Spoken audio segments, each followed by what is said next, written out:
Chers Knutangeois, mesdames et messieurs, j'ai plaisir à vous recevoir aujourd'hui après une année de travail ensemble au service de notre population, au sein de notre ville et au sein de notre agglomération.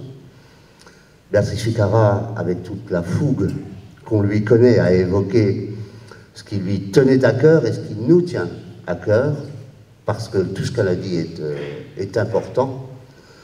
Elle a évoqué l'année 2016 avec ce qu'elle avait d'inquiétant. Elle a rappelé l'action qui était la nôtre l'an passé, dans tous les domaines de la vie municipale. Elle a parlé de la requalification des places, dans le cadre de l'opération Cœur de Ville, Cœur de Fench. Cette opération qui se déroule dans toute la vallée est une action force qui s'adresse et profitera à tous, car chacun emprunte quotidiennement, au moins en partie, la traversée de la vallée ou le centre de sa ville. Cette première tranche à Knutange devrait être complétée par d'autres d'ici 2020, dont nous aurons encore l'occasion de parler et qui seront prises en charge par la CAF, ce qui permettra de retravailler avec Monsieur François de la communauté d'agglomération, avec qui nous avons toujours de très bonnes relations et que je remercie de sa présence. Ce sont des projets, contrairement à ce qui a pu être dit ailleurs, ce sont des projets pour lesquels les riverains ont été et seront concertés, non seulement pour la conception, mais aussi pour une réalisation au plus près de leurs contraintes et de leurs besoins. Malgré les désagréments passagers, je pense, et une majorité de Knutangeois avec moi, que ça en vaut la peine. Alors nous aurons encore de gros travaux qui sont prévus, pas cette année, mais l'an prochain, par le syndicat des eaux de Frontois, dont le directeur, M. Mordanti, est présent, que je remercie. Ces travaux, c'est une façon de mettre en valeur nos commerces dans un environnement plus accueillant.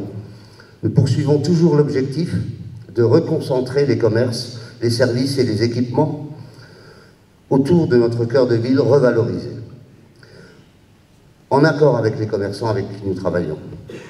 Avec le cœur de ville, ce sont aussi toutes les maisons aux alentours et le long de la rue de la République et de la rue Rimel, avec l'aménagement paysager du talus, qui sont et seront revalorisées.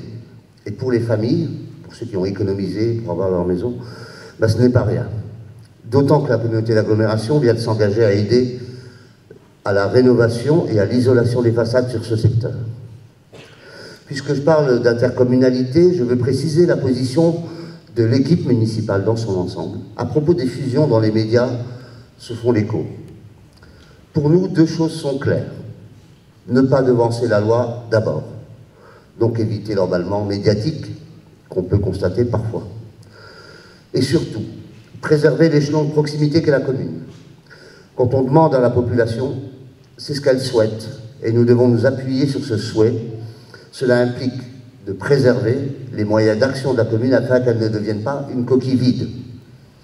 Nous soutenons les actions communautaires qui visent à l'harmonie de notre territoire en termes de développement et d'équipement. Le projet jeunesse en est un exemple réussi. Nous attendons la création d'une crèche dans notre ville dans les 2 ou 3 ans à venir. C'est notre espoir le plus profond. Nous n'adhérons pas à des projets animés d'un objectif essentiellement comptable qui dépouillerait les villes, les plus petites notamment, de sources d'attractivité. Penser l'avenir de notre territoire n'empêche pas, à nos yeux, de veiller à développer dans les différentes villes, et notamment les moins bien loties, des projets, des équipements qui feront que nos populations choisiront positivement, et non par défaut, la ville où elles veulent vivre. La municipalité, de son côté, poursuit ses efforts pour améliorer aussi les choses. Nous l'avions dit lors de la dernière campagne électorale, nous voulons faire bouger les lignes dans la ville. C'est un pari osé au regard de nos moyens, qui ne sont pas si conséquents que ça, monsieur le maire de Srémange. Mais c'est une audace nécessaire aussi pour Knutange et les Knutangeois. Construction, démolition, requalification ont été les fils conducteurs des années précédentes. Déjà en 2016, mais plus encore en 2017, nous posons les bases de projets pour les évolutions futures de la ville. D'abord dans l'urbanisme, Nous avons acquis 2 maisons rue de la République qui seront reprises par Logis-Est pour créer des logements. Et nous récupérons le terrain de Honzard à l'arrière du nouveau square Place de Gaulle. C'est un terrain plat et accessible, ce qui est rare dans Knutange. Et nous agissons pour l'installation d'un équipement ou de services nouveaux. C'est par exemple un site qui se prête très bien à l'installation d'une maison médicale. Pour l'instant, nous établissons des contacts, mais sans succès. Nous continuerons. En 2017, l'extension de quartier derrière la cité Sainte-Barbe sera mise sur les rails pour la réalisation à partir de 2018 de 80 logements environ en accès à la propriété. Après des logements en location derrière la mairie, nous varions notre offre pour permettre à des familles knutangeoises, j'espère, des jeunes, pourquoi pas, de s'installer durablement à Knutange. Dans le même temps, nous vendrons à Présence Habitat l'ex-bâtiment des enseignants à côté de l'école Schumann. Ainsi, Présence Habitat sera autorisé par l'État à démolir la maison abandonnée Rinomane, abandonnée depuis des années, et pourra nous céder le terrain. Avec les garages communaux dans cette même rue, voilà de quoi mener aussi une réflexion pour l'avenir de ce quartier et le bien-être des riverains, mais aussi des usagers de l'école du parc, l'école maternelle, et de l'espace arc-en-ciel. Vous le constatez, avec en plus la révision en cours du plan local d'urbanisme, l'équipe municipale n'hésite pas à prendre le recul nécessaire pour les projets futurs, en y associant commerçants, artisans, associations et d'autres knutangeoises et knutangeois également. Nous avons appris l'abandon du projet de lycée par la nouvelle région Grand Est. Nous l'avons appris brutalement, par la presse. Faut-il y voir un effet d'éloignement des centres de décision? Je crains que oui. Nous réfléchissons à l'avenir du site, aux opportunités et aux contraintes à prendre en compte. La démolition de l'ancienne discothèque près du stade est une première étape. Mais pour requalifier un site de cette dimension, nous aurons besoin à terme du soutien de nos partenaires, aussi bien proches, comme la communauté d'agglomération, que plus éloignés, comme la région, en passant par le département.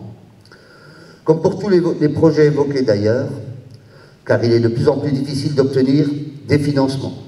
Et c'est rien de le dire, notamment pour la rénovation urbaine. Or, c'est un enjeu essentiel pour Knutange et les villes autour, notamment dont le tissu urbain est marqué par l'histoire et le passé sidérurgique. En termes d'équipement, un projet important en 2017, la rénovation de la salle de sport du stade, dont le sol est devenu un risque pour les jeunes sportifs ou adultes qui pratiquent. Nous travaillerons sur un projet de rénovation extension du centre socio-culturel, qui en a besoin, et qui est aussi victime de son succès. Rendez-vous sera pris avec les clubs et associations pour adapter au mieux les projets à leurs besoins. Une démarche de concertation et de codécision que nous menons sur tous nos projets depuis 2008. Une démarche dont nos partenaires sont maintenant demandeurs. Cela nous conforte et nous renforce dans nos convictions. Même si ce chemin, cette démarche est plus difficile, elle est indispensable aux yeux de l'équipe municipale. Pour notre jeunesse, nous allons équiper des écoles pour la pratique du numérique, sans superflu, mais avec la gratuité scolaire, des repas à prix modéré à la cantine, des aides pour la pratique musicale, les sorties ou séjours scolaires, avec le local jeune aussi. Nous prenons soin de nos enfants et de notre jeunesse à Knutange. Avec la communauté d'agglomération, nous travaillerons aussi au relevage des orgues classés de l'église Saint-Charles. Nous avons mis sur pied l'an dernier un vrai programme culturel, je crois que c'était la première fois depuis longtemps. Il s'enrichira en 2017 avec 3 pièces de théâtre, le spectacle musical Flutifolie, et le spectacle Cité en scène, avec le soutien de la communauté d'agglomération, Cité en scène que vous avez déjà pu voir dans d'autres villes de la vallée. Et il y aura également d'autres innovations que je vous laisserai découvrir, avec quelques surprises peut-être sur lesquelles nous travaillons, notamment M. Rapissarda. Nous renforçons les navettes pour les personnes âgées, comme l'a dit Béatrice, et je tiens à rendre hommage au CCAS dans son ensemble, car il agit quasiment comme une assistante sociale. Et c'est rien de le dire, il faut s'en rendre compte chaque jour. Les problèmes à traiter sont nombreux et le travail fourni par l'équipe est énorme.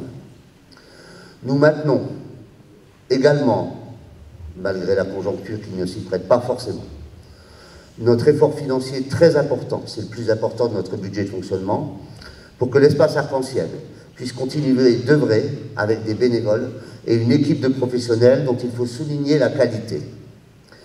En complément des écoles, des clubs et des autres associations, il tient un rôle pivot auprès des familles clutangeoises. Pivot aussi le personnel communal qui mérite notre reconnaissance, Monsieur l'Argenton l'a dit, Béatrice l'a dit, et le respect de chacun.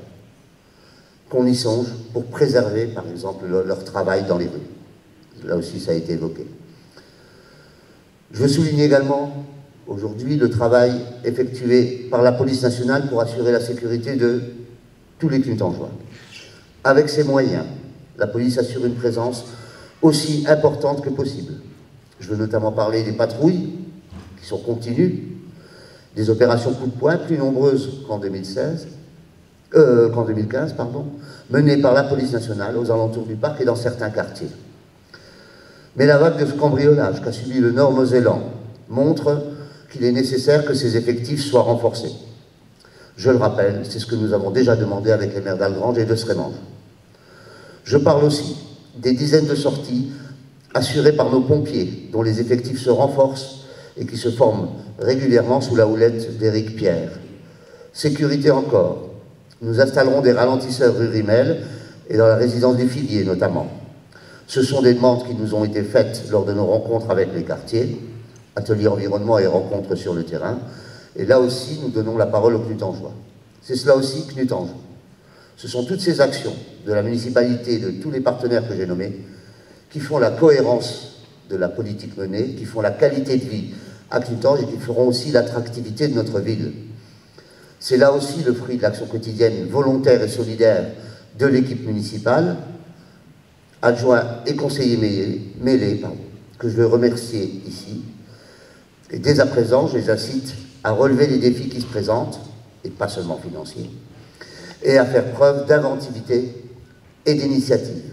Comme j'invite les Clutangeoises et les Clutangeois à prendre part aux actions, à s'engager dans les réflexions qui nous attendent, car notre ville ne peut être que l'affaire de tous. Notre volonté, à nous, équipe municipale, et notre énergie sont intactes pour y parvenir. Béatrice l'a rappelé, comme la France, Clutange a été lourdement marquée par l'attentat de Nice, dernièrement celui de Berlin, et je pense aussi au peuple turc qui subit non seulement les attentats, mais aussi d'autres problèmes internes. Je ne peux m'empêcher aussi de penser aux exilés, aux déracinés. Je ne les appelle pas migrants ou réfugiés, ça c'est notre point de vue d'ici, mais bien exilés et déracinés, bannis de leur pays, par la peur, les guerres, la pauvreté. Il faut bien prendre conscience de ce que ça représente pour quelqu'un, prendre avec soi le peu de bagages qu'on peut, et laisser le reste, tout le reste derrière soi. Peut-on vraiment penser que c'est pour profiter du pays d'accueil comme on entend dire? Il y a quelque temps, je reprenais cette citation de Newton. On construit trop de murs et pas assez de ponts. Elle a encore sa vérité aujourd'hui. Pourquoi ce désir de construire des murs revient-il en force au point qu'un président américain se soit fait élire en partie sur ce thème-là? L'émotion de la peur incite à désirer un entre-soi imaginaire, un âge d'or qui serait dans le passé. Pour moi, l'âge d'or, il est dans l'avenir et il est à construire. Tout comme les amertumes et les déceptions ressenties par nos populations. Une des causes de tout cela, ce sont les inégalités de plus en plus inacceptables dans le partage des richesses. Je vais emprunter une image aux économistes libéraux, une fois n'est pas coutume, celle de la pyramide de verre. C'est cette pyramide qu'on commence par remplir par le premier verre, tout en haut. Ce verre, une fois plein, se déverse dans les autres en dessous pour, après bien des attentes, remplir enfin ceux qui sont tout en bas. L'avantage de cette image pour les tenants du système, c'est d'abord qu'elle permet de faire croire que tout le monde aura sa part. Cette image permet ensuite de faire admettre à ceux qui sont en bas qu'il faut attendre en se contentant de ce qu'on a, voire même en se contentant de moins. C'est ce que nous disent certains candidats au présidentiel. L'inconvénient, c'est que cette image est fausse. Car en haut de la pyramide, à la place d'un verre, on a l'impression qu'il y a un grand saladier. Et qu'en bas de la pyramide, à la place des verres, il n'y a que des dés à coudre. D'autres candidats, plus extrêmes, vous donnent leur solution. Enlevons l'argent aux étrangers ou à certains chômeurs, etc. Autrement dit, si je reprends l'image de la pyramide, contentons-nous de prendre un dé à coudre aux autres, battons-nous entre nous pour des dés à coudre. Et on aurait le choix uniquement entre ces deux solutions-là, ou bien se soumettre à la loi libérale, ou bien prendre à ceux qui ne sont pas mieux lotis que nous.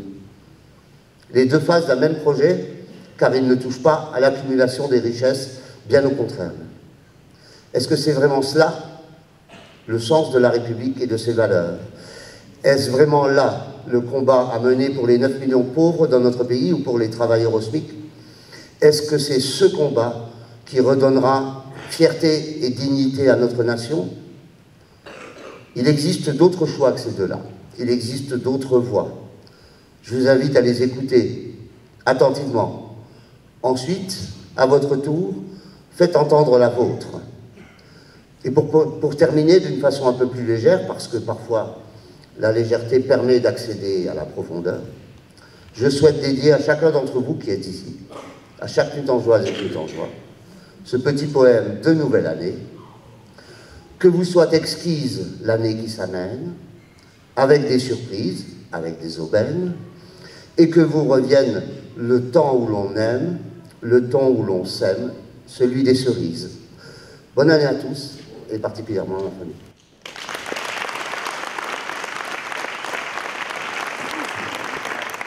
Bien, merci Monsieur le maire pour ce discours.